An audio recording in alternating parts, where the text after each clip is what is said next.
So now with the advancement in the technology and with the green revolution, actually the non-judicious or use of the fertilizers were increased too much, and the fertilizer caused different type of harm to the farmers. So उनकी productivity कम करी, ठीक है, मतलब productivity in the sense कि input वो पैसों का ज्यादा दे रहे, तो उस हिसाब से उनको वो नहीं मिला। शुरू में मिलता है, जैसे कोई किसी खेत के अंदर पहली बार हम फर्टिलाइजर्स यूज करते हैं तो उसमें हमको कई गुना प्रोडक्टिविटी मिलती है, लेकिन एज द टाइम पासेस धीरे धीरे प्रोडक्टिविटी कम होती जा रही है, क्योंकि सॉइल की क्वालिटी कम हो रही है, उसका जो वाटर होल्डिंग कैपेसिटी है वो कम हो रही है, उसके ग्रेन्यूल साइज जो है वो बेकार हो जाएंगे, उसकी सॉइल की पीएच जो होगी वो चेंज हो जाएगी, एंड फिर एक टाइम आएगा जब सॉइल में सेलिनिटी बढ़ जाएगी, सॉल्ट ज्यादा हो जाएंगे। तो इसलिए क्या है कि हम मतलब कोशिश यही कर रहे हैं कि हम ऑर्गेनिक फर्टिलाइजर्स फार्मिंग की तरफ शिफ्ट हो जाएं। ऑर्गेनिक फार्मिंग में क्या है कि हम किसी न किसी टाइप के माइक्रो ऑर्गेनिम्स को इन्वॉल्व करेंगे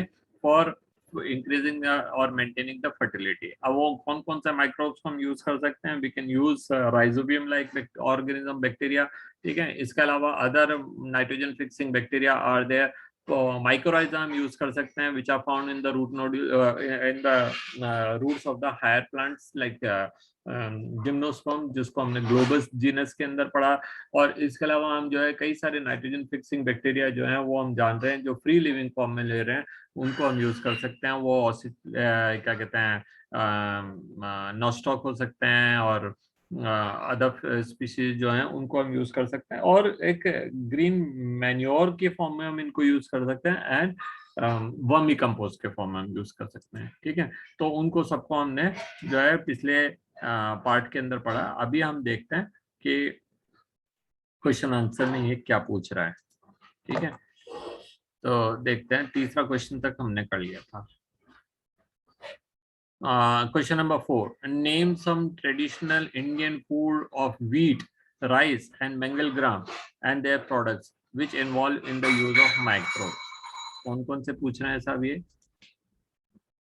हम देखते हैं, एक एक करके लिखेंगे। Name some traditional food of wheat. Wheat से क्या बनता है साहब? तंदूरी रोटी बनती है, ठीक है। wheat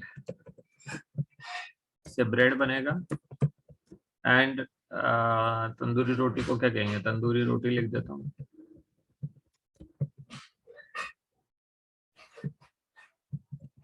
अब इसके बाद क्या है? राइस। राइस से क्या बन सकते हैं? इडली, डोसा वगैरह। Idli,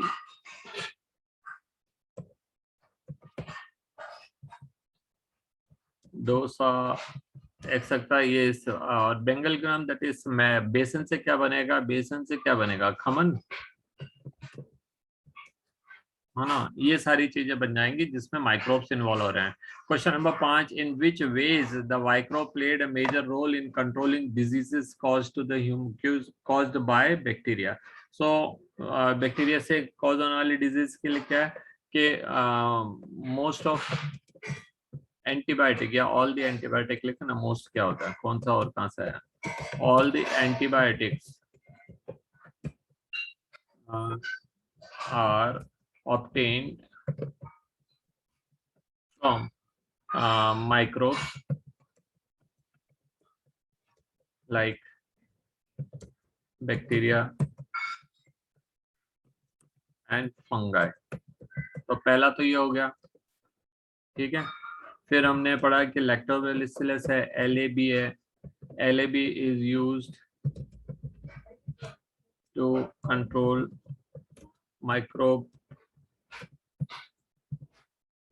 microbial growth in our stomach and all, ठीक है। इसके अलावा हम जान रहे हैं कि कुछ वैक्सीन्स हैं,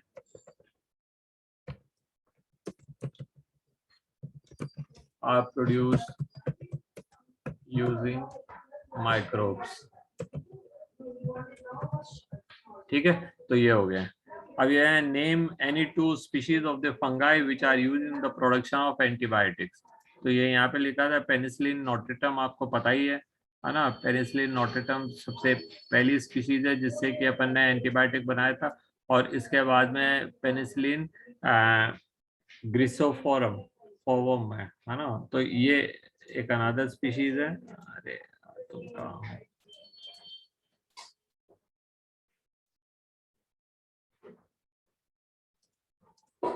आप देख लीजिए, इसको मैं बाद में सेट कर दूंगा जगह पे। What is sewage? सीवेज क्या है? हाउस होल्ड से निकलने वाला गंदा पानी है, उसको हम सीवेज सीवेज कहेंगे। In which may can sewage be harmful to us? Variety of way. पानी को अनफिट बना देता है। It may have some type of disease causing pathogens. It may have some type of waste which may be very harmful to us. कुछ इस तरह की चीजें हो सकती हैं जो वो स्टैग्नेंट वाटर को जो है सड़ा देंगे, बदबू मारेगा वो पानी, है ना, and it will become unfit for the human consumption. Moreover, the sewage mainly contain the human excreta, which is मतलब वैसे भी है, मतलब we can never thinking also we can never क्या कहते हैं put our legs. अभी we got this Janakpuri full of कीचड़, and in this the sewage water is mixed, so we are not feeling like to go out. How to step out in those that water जिसमें सारे नालियों का पानी है, ठीक है। So even if we have to due to some reason or other, suppose we have to go out, तो either we are wearing gumboot बड़े वाले, और नहीं तो फिर क्या है, अगर वो कुछ पॉसिबल नहीं है उसके बाद भी अगर पानी उसके अंदर जा रहा है, तो फिर अच्छा ये है कि आप वापस आओ, नहाओ धो अच्छे से। तो ये सारी चीजें हैं। तो सीवेज जो है वो वाटर को अनफिट बना देता है। वाटर का कलर चेंज हो जाएगा, उसका टेक्सचर चेंज हो जाएगा, उसका उसमें से अजीब तरह की स्मेल आ रही होगी, है ना। तो there are several reason for which the sewage water जो है वो हमको नुकसान कर रहा है ना। वो पीने लायक तो नहीं है किसी भी हालत में पानी। और उसके अंदर घरों का वेस्ट भी हो सकता है, उसमें हॉस्पिटल्स का वेस्ट भी हो सकता है। अगर उसमें हॉस्पिटल का वेस्ट है तो फिर वो definitely it is also containing micro pathogens for the different diseases, and some of them may be very dreadful diseases. तो हम कभी उसको सोच नहीं सकते हैं कि हम उसको यूज करेंगे, है ना। तो ये है सीवेज की कहानी। इसमें केवल पूछा है कि हार्मफुल कैसा होता है, ये मैंने आपको बता दिया। What is the key difference between primary and secondary sewage treatment? Primary treatment जो है वो सिंपली फिजिकल है। सेकेंडरी ट्रीटमेंट जो है वो that involve the various type of microbial treatment, ठीक है। प्राइमरी ट्रीटमेंट में क्या क्या स्टेप्स इन्वॉल्व होते हैं? वो केवल केवल छानने का प्रोसेस हो सकता है, और सेडिमेंटेशन हो सकता है। That is by sieving we can remove all the wood logs, paper, polythene, cloth, leaves, and other plastic and other material जो whichever are big, maybe stones, pebbles वगैरह जो भी है, those which are bigger than those sieve size, वो सारे हम उससे छान करके निकाल लेंगे, ठीक है। फिर दूसरा प्रोसेस है प्राइमरी ट्रीटमेंट का, डिकेंटेशन। दैट इज आप पानी को बड़े टैंक में भर करके और अनडिस्टर्ब छोड़ देते हैं for several hours, so that all the whatever heavy impurities are there that will settle down, whatever light impurities are there that comes up. जो ऊपर है सुपरनेट, उसको भी हम छलनी से निकाल लेते हैं, जैसे आपने एक्वेरियम में से कभी गंदगी निकालते हुए देखा हो उस तरह से, है ना। या फिर जो या और हम बीच वाले टैंक से पानी को ले जाएंगे, उसको प्राइमरी एफ्लुएंट करेंगे। प्राइमरी एफ्लुएंट को जो है 2-3 टैंक से सेडिमेंटेशन टैंक से पास करके फिर हम सेकेंडरी सीवेज में ले जा रहे हैं, सेकेंडरी ट्रीटमेंट के लिए ले जा रहे हैं। सेकेंडरी ट्रीटमेंट के अंदर हमने सबसे पहले लगाया aerobic bacteria which will be decomposing the various type of organic material present in the water depending on the BOD, है ना। तो उसके लिए हम उसको एजिटेट करेंगे, हम उसको फाउंटेन यूज करेंगे, या उसके अंदर वाटर एयर इनफ्लो करेंगे, जो भी करेंगे will increase the oxygen content of the water body, and then these microbes, these type of organic matter will be decomposed by the action of these microbes, ठीक है। और उसके बाद में दूसरे टाइप के जो माइक्रोब हम वहाँ पे यूज करेंगे, वो ये प्राइमरी स्लेज के जो बैक्टीरिया हैं उनको मार देंगे, है ना। और लास्ट में वो वाटर जो है वो थोड़ा यूजेबल हो जाएगा, not for drinking purpose but for any other purpose, ठीक है। नाउ क्वेश्चन नंबर 9 जो है, do you think that microbes can be used as a source of energy? Yes. कहाँ पे यूज हो रहे हैं? 2 फॉर्म में यूज हो रहे हैं। पहला बायोगैस के फॉर्म में यूज हो रहे हैं, और दूसरा इथेनॉल के फॉर्म में यूज हो रहा है, ठीक है। बायोगैस का यूज जो है वो सालों से हम करते हुए आ रहे थे, जो कि हमने गोबर गैस के फॉर्म में या सीवेज ट्रीटमेंट प्लांट में से बनाया। और इथेनॉल जो है वो आजकल काफी तेजी से इम्पोर्टेंट बनता जा रहा है, बिकॉज द फ्यूल जो है पेट्रोलियम जो है that is becoming expensive, not only expensive but it is also not क्या कहते हैं एनवायरमेंट फ्रेंडली सब्सटेंस, वो उसमें कई सारे नुकसान होते हैं जो कि इथेनॉल के अंदर नहीं है। Ethanol is a clean fuel, ठीक है। तो इस तरह से वो जो है वो एनर्जी में रोल प्ले कर रहे हैं। Question number 10, microbes can be used to decrease the use of chemical fertiliser and pesticide, explain this. Yes, हमने पढ़ा है कि चाहे वो नाइट्रोजन फिक्सिंग बैक्टीरिया वाले प्लांट्स हो, चाहे वो राइजोबियम बैक्टीरिया हो, चाहे वो क्या कहते हैं नॉस्टॉक हो, नॉस्टॉक वगैरह में तो नहीं होते हैं, चलिए नाइट्रोजन फिक्सिंग वाले हो सकते हैं या ब्लू ग्रीन एल्गी वाले हो सकते हैं, ठीक है। उनके उनके कारण जो है नाइट्रोजन फिक्सिंग बढ़ जाएगी। Blue green algae and nostoc और क्या कहते हैं एस्परजिलस एंड ऑल, ये जो है वो सॉइल के मतलब वो फ्री लिविंग है, और ये जो होते हैं वो वाटर के अंदर या सॉइल के अंदर दोनों इकोसिस्टम में मिलते हैं, and they are also used in increasing nitrogen fertility, and when they will be decompose they will also add the organic क्या कहते हैं कंटेंट इन द सॉइल। तो वो ऑर्गेनिक वो सॉइल की क्या कहते हैं टेक्सचर को भी चेंज करते हैं, तो दोनों तरह से वो यूजफुल है। इसके अलावा vermicompost which are used by the production, mainly use in the farming, that is actually compost which are decomposed by the action of worms। पर ये बात मत सोचिए कि केवल वर्म्स कर रहे हैं, वो worms are only fragmenting, worms are only breaking the large into small pieces। the further fermentation जो है further decomposition जो हो रहा है मैन्योर बनने तक का, वो माइक्रोब्स के एक्शन से हो रहा है। क्वेश्चन नंबर 11 है, the 3 water sample, namely river water, untreated sewage water and secondary effluent discharge from the sewage treatment plant were subjected to BOD test। 3 water source लिए हैं, उनको लेबल दे दिया A, B and C। A कौन सा है, river water है, B कौन सा है, अनट्रीटेड सीवेज वाटर, और तीसरा क्या है, secondary effluent from discharge from the sewage treatment plant, ठीक है। लेबोरेटरी अटेंडेंट ने लिखना भूल गया भाई कौन सा है। Now BOD value of the 3 sample are A, B and C जो है उनके हैं 20 मिलीग्राम, 8 मिलीग्राम एंड 400। तो 400 तो वो रिवर वाटर हो गया है ना, या अनट्रीटेड सीवेज ले लीजिए, है ना। तो अनट्रीटेड सीवेज जो हो गया वो ये हो गया। रिवर में पानी थोड़ा साफ रहेगा तो आप उसको 20 मिलीग्राम तक ले लीजिए, और सेकेंडरी ट्रीटमेंट प्लांट से जो निकलेगा वो जो होंगे वो 8 मिलीग्राम के करीब रहेगा, ठीक है। वो तो वो उसके अंदर जो है माइक्रोब्स वो पूरी मतलब जो ऑर्गेनिक कंटेंट है वो पूरी तरह से डिकम्पोज हो गए। जो सीवेज आया अनट्रीटेड सीवेज, जो पूरे गांव का शहर का गंदगी आया, उसके अंदर BOD जो है सबसे ज्यादा होगी, उसमें ऑर्गेनिक मैटर सबसे ज्यादा होंगे, तो उसको डिकम्पोज करने के लिए ऑक्सीजन की रिक्वायरमेंट मैक्सिमम रहेगी, तो वो 400 मिलीग्राम पर लीटर के करीब है। और जो रिवर का वाटर है वो तो काफी हद तक साफ होता है ना।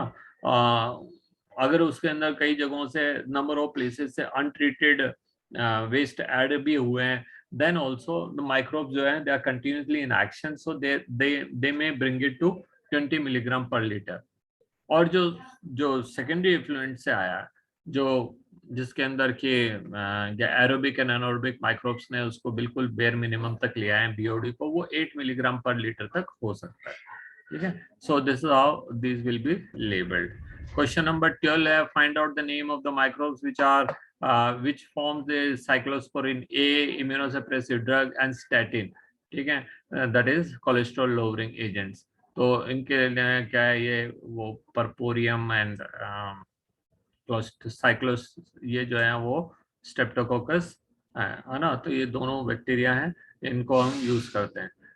क्वेश्चन नंबर 13 है, find out the role of the microbes in following and discuss with your teacher. Single cell protein, actually ये उस चैप्टर का था पार्ट, ठीक है, लेकिन हम इसको यहाँ पे भी पढ़ रहे हैं सिंगल सेल प्रोटीन। तो सिंगल सेल प्रोटीन के अंदर कौन कौन से आ गए हैं, वो जितने भी क्या कहते हैं वन सेल वाले ऑर्गेनिजम्स हैं जो नाइट्रोजन कंटेंट जो फूड के फॉर्म में यूज होते हैं, जिनमें प्रोटीन कंटेंट ज्यादा है, स्पिरुलिना जैसे, है ना, तो इनको हम यहाँ पे यूज करेंगे। और सॉइल क्या होती है, सॉइल के अंदर कौन सा माइक्रोब, सॉइल में बहुत सारी डिफरेंट टाइप के माइक्रोब रहते हैं जो कि ऑर्गेनिक मैटर को डिकम्पोज करेंगे और सॉइल की फर्टिलिटी या प्रोफाइल बढ़ाएंगे। क्वेश्चन नंबर 14 है, arrange the following in decreasing order, most important first. कौन कौन से बैक्टीरिया जो है वो ज्यादा, for welfare of human society, give reason for your answer. Biogas, citric acid, penicillin and curd. अब ये कर्ड तो सबसे ज्यादा यूज होता है घरों में, है ना, तो हम इसको पहला इंपॉर्टेंस दे देते हैं। पेनिसिलिन लाइफ सेवियर है तो उसको भी हम इंपॉर्टेंस देंगे, दूसरा दे देते हैं। बायोगैस को तीसरा दे देते हैं। सिट्रिक एसिड का उतना ज्यादा यूज नहीं है ना, केवल इंडस्ट्रियल यूज है, तो उसको हम फोर्थ नंबर पर डाल देते। तो पहला कर्ड हो गया, दूसरा पेनिसिलिन हो गया, थर्ड बायोगैस हो गया, फोर्थ सिट्रिक एसिड हो गया। Now it can further differ from person to person, condition to condition. Question number 15, how do bio fertiliser enrich the fertility of the soil. तो अभी हमने पढ़ा बायो फर्टिलाइजर जो है वो नाइट्रोजन फिक्सिंग हो सकते हैं, तो वो सॉइल में नाइट्रोजन कंटेंट इंक्रीज करेंगे, ठीक है। एंड बिसाइड दिस कहाँ चला गया, अच्छा है ना। बिसाइड दिस जो है कई सारे ब्लू ग्रीन एल्गी होते हैं, वो सॉइल के अंदर जो है वो ऑर्गेनिक मैटर भी ऐड करेंगे आफ्टर डिकम्पोजिशन, सो वो भी सॉइल की फर्टिलिटी इंक्रीज करेंगे। इसके अलावा राइजोबियम एंड क्या कहते हैं माइक्रोराइजा जैसे सिम्बायोटिक एजेंट्स हैं, वो भी सॉइल की, सो वो भी प्लांट्स की जो है nitrogen requirement and mineral requirement वगैरह पूरी कर रहे होते हैं, ठीक है। तो वहां तो हम यहाँ पे माइक्रोराइजा को छोड़ देते हैं। माइक्रोराइजा केवल हायर प्लांट में मिलता है, वो सॉइल को किसी भी तरीके से फायदा नहीं पहुंचा रहा होगा। बट बाकी जो है जैसे राइजोबियम है, राइजोबियम रूट नोड्यूल में मिल रहा है, वो डिकम्पोज होने के बाद जब हम फसल काट भी लेते हैं तो ऊपर ऊपर से काटते हैं तो माइक्रोब जो है नीचे रह जाएंगे, तो they will still maintain the fertility, तो वो सॉइल को नाइट्रोजन कंटेंट को इंक्रीज कर देते हैं, ठीक है। नॉस्टॉक है, एनाबीना है, ठीक है, ऑसिटलेरिया है, तो ये जो होते हैं ये सॉइल के नाइट्रोजन कंटेंट इंक्रीज कर रहे हैं, और फिर जब ये सड़ जाएंगे तो ये ऑर्गेनिक मैटर भी इंक्रीज करेंगे। इसके अलावा हमने पढ़ा है कि वर्मी कंपोस्ट है, जो कि मेनली हम नाम से तो सोच रहे हैं कि वो वर्म्स ही कर रहे हैं, लेकिन वर्म्स आर ओनली ब्रेकिंग। जैसे आपने कोई पत्ते इकट्ठे कर लिए, खूब सारे पत्ते इकट्ठे कर लिए, उसके बीच में वर्म्स डाल दिया, क्या डाल दिया, क्या कहते हैं वो अर्थवर्म्स। तो अर्थवर्म क्या करेंगे, ब्रेन को छोटे छोटे टुकड़ों में तोड़ देंगे एंड वो एक्सक्रीटा जो होता है उनका वो छोटी छोटी गोलियों के फॉर्म में बनता है, but that is not fertiliser. अब उसको ऊपर कई सारे माइक्रोब से एक्ट करेंगे, ठीक है, और फिर उसको अल्टीमेटली वो एक नॉन क्या कहते हैं अमोर्फस सब्सटेंस के अंदर चेंज कर देंगे, जो नॉट वेरी इजीली सॉल्युबल, और वो जो है वो बाद में फर्टिलिटी इंक्रीज करता है, सॉइल की क्वालिटी इंक्रीज करेगा।